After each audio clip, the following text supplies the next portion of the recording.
akan menuju dasar klasemen atau Bigetron yang harus memasuki zona merah. Mari kita saksikan bersama-sama MPL Arena. Mana tepuk tangannya? Let's go to the lane of down.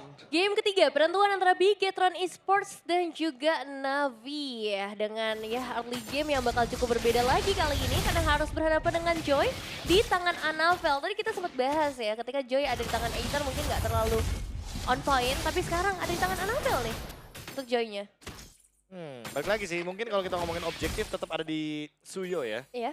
Dan mungkin kalau kita ngomongin soal Joy, nanti dia bakal lebih siap untuk teamfight ketika selesai dengan Holy Crystal. Jadi butuh waktu yang begitu lama. Waduh, dapat Soul Saver. dapat dong. Ya, Soul Saver di hold ya, akan berbentuk panah. Apalagi dengan adanya Trill di awal game dan juga Impurage, damage-nya tentu akan makin berlipat ganda. Oke, terlihat Eman lawan CV. One by one situation tidak cukup untuk mengcover, tapi Eman di depan sana cuma nggak bisa di-cover sama Light. Dia ini ada Navi yang bisa mendapatkan first blood tebakan para pasukan dari tim Navi. Mengusir mundur para pasukan dari tim Bigetron. Nah, Navi masih ada quicksand gun di depan sana.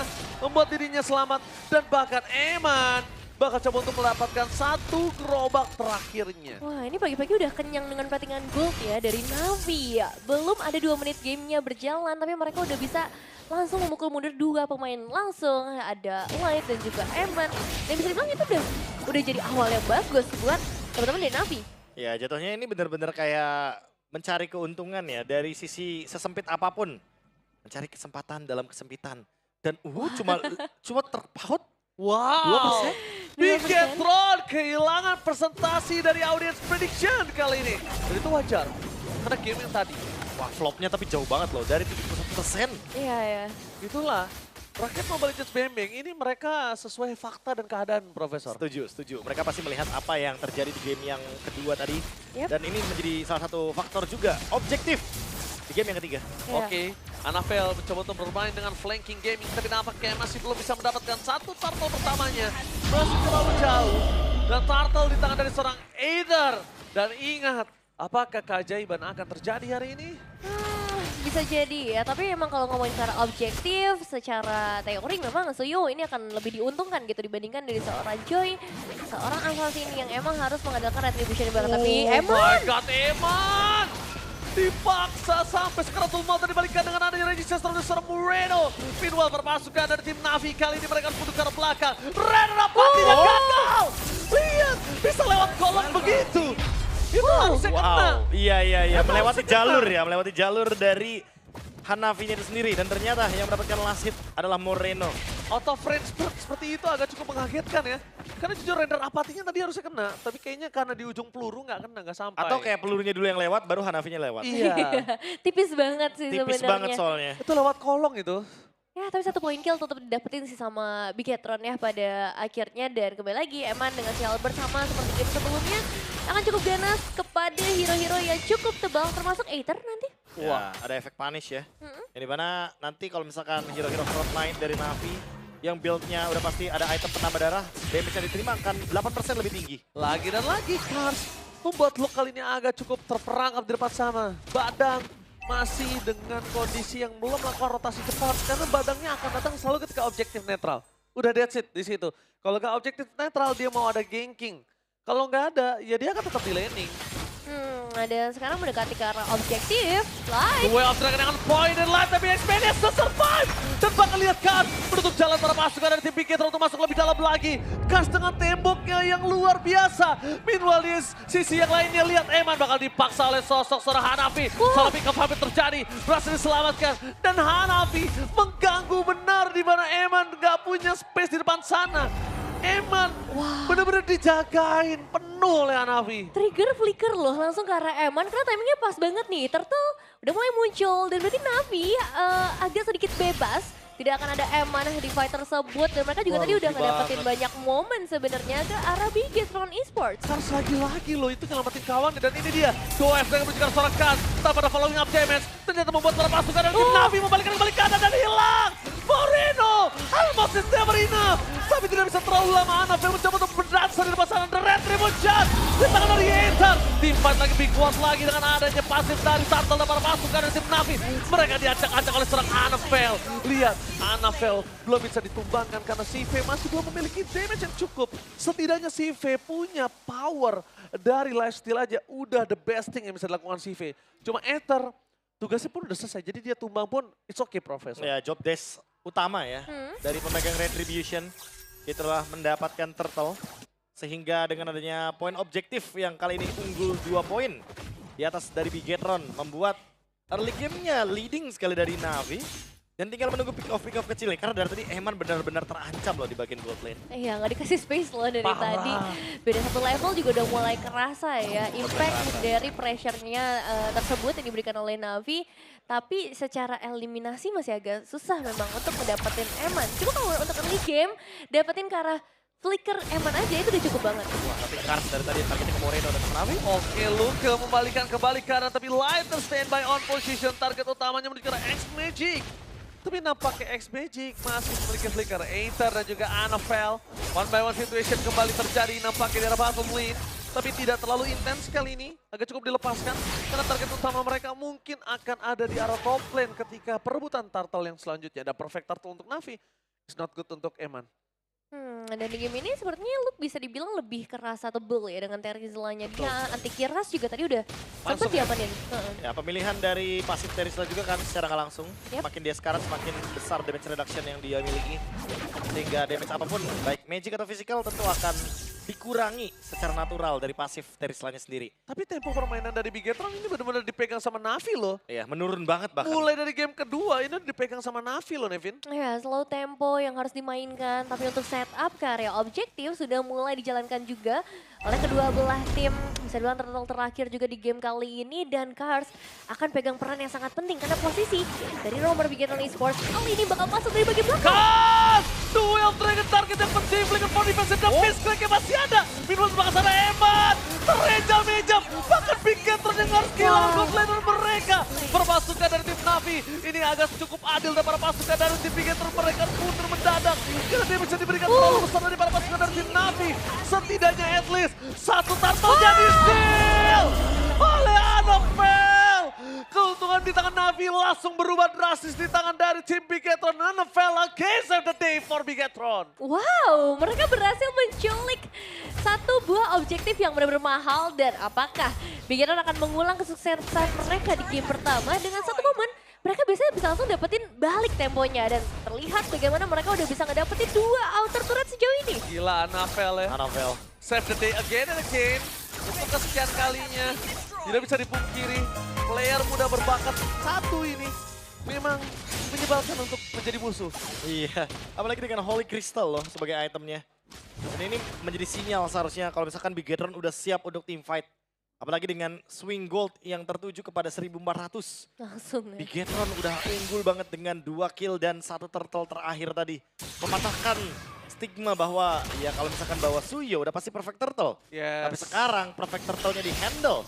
Dan malah gold lead-nya ke arah Bigetron. Tapi lihat gak sih, sadar gak? Apa? Ketika goldnya swing, Bigetron langsung take over semua gameplaynya. Kayak Langsung pegang lininya. iya, langsung pegang boost, langsung pegang laning, langsung siap, langsung standby. Benar sih. Ya kan? Dia nggak kayak tadi kan pasif, mainnya di rumput belakang dekat purple buff-nya mereka. Kali ini mereka duluan loh yang mencari momentum. 1400 loh ya dari antar junglernya. Ini menandakan kalau misalkan dengan satu turtle tadi Aether benar-benar dirugikan sekali. Wah, sangat dirugikan. Dan bakal lihat menunjukkan CV dengan Purify Gaming-nya. Tapi Last dan juga Annabelle target utama mereka mengejar CV. Duel of Dragon yang sangat penting membuat double kill di tangan dari tim Bigetron. Navi tanpa Kars, tanpa CV. War team fight mau close combat atau long range itu hanya angan-angan. Iya, itu Itu angan-angan. rotasi lengkap loh. Bigetron benar-benar kirim 5 pemain mereka ke bagian bottom lane. Dan somehow Navi, mereka seperti tidak menyadari hal itu. Atau mungkin mereka pengen coba kontes, tapi ternyata ini udah terlalu jauh. Bigetron menambahkan lagi gold mereka, menambahkan lagi objektif mereka. Karena sekarang Lordnya bebas untuk mereka. Ini pasti bakal dibebasin sih. Lepasin nggak sih? Iya, Ikhlas nggak sih? Karena kalau Aether masih mau kontes, ini akan sangat berdampak buruk ya. Kecuali kalau mereka mau teamfight. Oh, yang Conceal play. bener. Oh, yang bener kalau mereka mau teamfight. Tiba-tiba conceal soalnya. Iya, Iya. soalnya Conceal Gaming tiba-tiba cukup mengejutkan, sedangkan si V ingat ya dia nggak pakai Purify karena Purify-nya masih cooldown. Masih cooldown. Jadi mudah untuk ditarget ya oleh Light atau bahkan mungkin oleh Luke-nya langsung dengan penalty zone. Buat sekarang dengan adanya Blade of Despair yang sesaat lagi akan ada di tangan dari Eman, damage-nya akan semakin berlipat ganda. Harusnya yang diperhatikan sekarang bukan cuma Eman-nya sih, tapi Annabelle. Lihat Annabelle, dia udah selesai dengan Wishing Lantern. Jadi maupun itu Hanafi atau bahkan mungkin Kars, depannya udah pasti bakal bonyok karena efek butterfly. Dan ingat, Eman masih punya 100% percentage dari Matrix loh. Karena kan kayak begitu Moskov. Bener juga ya. Dan BOD-nya jadi sih dari Eman. Waduh, Mengerikan udah ada banget sih. BOD kali ini Profesor. Ini pasti bakal atit banget. Abis banget. Karena emang dari Annabelle juga bahkan 2000 lebih unggul itu ngebuat item dia lebih unggul juga. Hanafi mencoba untuk masuk dari bagian belakang kah? Karena kalau misalnya ini salah target dan kejauhan, Kelihatan. gak ada follow up. Wah, ini jangan sampai kelihatan. Ini kalau kelihatan ini kasusnya beda banget. Ya. Semuanya langsung dipegang Bigetron. Kenapa? Hanafi pasti langsung dimakan, ditelan, dan Lordnya bebas di arah bottom lane. Wah, kasus ceritanya berbeda langsung. Ya nggak bisa sih, nggak bisa ya. Hanafi nggak boleh ketahuan untuk saat ini. Oh Tapi my god, satu Luka! inisiatif. Momen penalty zone-nya gagal. Initiate power tanpa following up damage. Dan lihat fade out, bahkan peringatan dari seorang Eman. Tanpa ada following up sama sekali. Tapi informasi diberikan Eman. Kali ini bisa berhasil mendapatkan Hanafi. Magic Sestrom for defensive. Digocek oleh seorang Moreno. Tapi nampaknya tidak ada jalan untuk pulang. Seorang Hanafi akan meledak di tengah jalan. Seperti apa yang kita bilang tadi, Hanafi ketahuan, selesai sudah nyawanya. Karena memang nggak ada follow up, ini jauh banget loh area yang ingin dimainkan sama Hanafi. Karena emang dia pengen cari informasi dari mappingnya. Tapi masalahnya dengan kondisi Hanafi terculik, Navi dalam Wow, bahaya. Dragon berhenti seorang Kar! Hampir saja hilang tapi di arah belakang sana. Nafal masih dengan sangat baik. Walaupun chapter terjadi, permasukan dari tim Bigetron mereka berhasil mendapatkan 3 momentum yang sangat baik. Tapi emang agak masuk terlalu dalam tadi ya kalau menurut saya Profesor. Ya offside boleh dibilang seperti itu. Karena emang ya udah sampai base dan tapi untuk ngomongin base turret di mid lane-nya masih belum pecah kebetulan. Sehingga masih terlalu jauh juga dari kata aman posisinya untuk Bigetron. Rugi dong. Mungkin kecuali tadi ya Annabelle-nya sempat selesai dengan Winter Crown, mungkin akan ada cerita yang berbeda. Sehingga ini menjadi sebuah kerugian karena shutdown-nya di tangan dari X-Magic. Oh, hero late game insurance malah mereka ya. Yang berhasil mendapatkan shutdown. Itu dia. Kalau misalkan game ini dibawa menuju ke late game moment di Lord Evolve menit 18, ini X-Magic akan menjadi sosok yang sangat mematikan nanti. Dan kalau itu pun terjadi, tandanya Bigetron udah harus bersiap diri kalau sosok dari CV bisa menumbangkan Annabelle dalam jarak dekat. Ya, Iya, 3 hit aja. 3 hit, 2 hit. Kalau misalnya dia setengah darah, Annabelle langsung tenggelam. Ini berarti agak bingung juga ya buat Light-nya targetnya bakal ke arah mana. Karena beberapa kali kita ngelihat kayaknya yang masih bisa dijangkau tuh ke arah Kars. Nah apalagi X-Magic-nya punya Winter Crown. Nah, Semakin susah untuk ditarget nih. ya. Ya mau nggak mau targetnya cuma bisa Kars, Hanafi atau bahkan Aether sekalian. Tapi Retribution Aether kali ini sangat penting sih David. Iya ya, dan Navi sepertinya juga nggak mau melepaskan begitu saja untuk Lordnya. Mungkin mereka bakal coba untuk tukar ke arah eliminasi atau bakal memberikan gangguan. Tapi yang jelas mereka harus tahu dulu nih posisi dari para player Bigetron Esports. Pasti ketahuan ya pelan-pelan ya. Kalau di spot juga dan Hanafi kayaknya sadar bahwa ada satu bush yang masih aman. Oke, tapi nampaknya Annabelle dengan metal detektornya berhasil mencari di mana Hanafi berada. Baik time yang dilakukan oleh tim dari Bigetron ini membawa bottom lane dari tim Navi agak di dalam ancaman dengan staking minion yang mereka miliki. Jadi kalau misalnya mereka kalah team fight, bottom lane akan menjadi sebuah jawaban yang sangat manis untuk menukarnya. Udah pasti, tapi ini timing yang tepat untuk bisa paksa ya, untuk bisa force dari tim fight-nya. Dan Light masih belum ketahuan ada di mana.